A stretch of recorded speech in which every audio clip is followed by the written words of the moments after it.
बीड जिल्ह्यामध्ये फिरत्या सलूनची सध्या जोरदार चर्चा सुरू आहे। विशेष म्हणजे कॉल करताच गावात सलूनची गाडी हजर होते।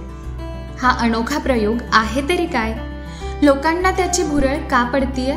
जाणून घेण्यासाठी पहा आमचा खास रिपोर्ट। वाढती महागाई आणि कोरोना संकटाचा परिणाम अनेक व्यवसायांवर झाला।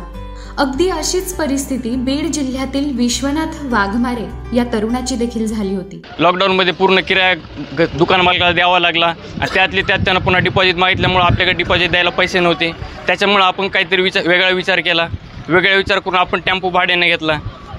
टेम्पो भाड्याने घेऊन आपण सगळं फिटिंग व्यवस्थित केली, जशी दुकानला पाहिजे तशी। कस्टमरला जसं आकर्षित होईल तसं कस्टमरना आकर्षित झालं। खेड्यापाड्यामध्ये जिथनं आपल्याला कॉल येतो आपण त्या खेड्यामध्ये जातो, किंवा एखादं लग्नकार्य असं लग्नकार्यामधनं जर कॉल आला तर आपण लग्नकार्याला अटेंड करतो। तिथलं नवरदेवाचं जे काय फेशियल असेल, जे काय कटिंग असेल ते आपण तिथं करतो। जे काय आपण रेग्युलर सिटीमध्ये जे काय आपण हे पैसे घेतो तेच आपण रेग्युलर तिथं कस्टमरकडून घेतो, किंवा कोणाकडून कमी जास्त असं काही करत नाहीत, कोणाकडून भेदभाव घेत नाही आहेत। ज्या खेड्यामधून कॉल येईल त्या खेड्यामध्ये आपण रेग्युलर जातो।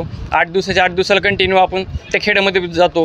त्याने कर्ज घेऊन माल वाहतूक टेम्पो विकत घेतला। या टेम्पोला त्यानं सलूनचं दुकान बनवलंय। आज हा तरुण चालत्या फिरत्या सलूनच्या माध्यमातून आपली उपजीविका भागवतोय।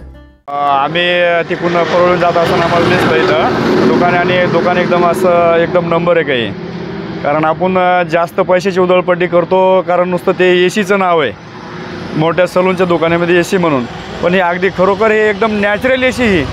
आणि इथं कस्टमर खूप, म्हणजे इथं जे त्या एसीमध्ये जे आपल्याला सर्व्हिस मिळत नाही ते आपल्या खेडेगावामध्ये येऊन इथं आपल्याला सर्व्हिस मिळते, आणि यांची सर्व्हिस अगदी एकदम जागेवर आणि एकदम नंबर एकची आहे। बिकट परिस्थितीतही या तरुणाने संधी शोधली। त्याचा अनोखा प्रयोग यशस्वी झालाय, कारण त्याने हार न मानता धीराने संकटाचा सामना केला।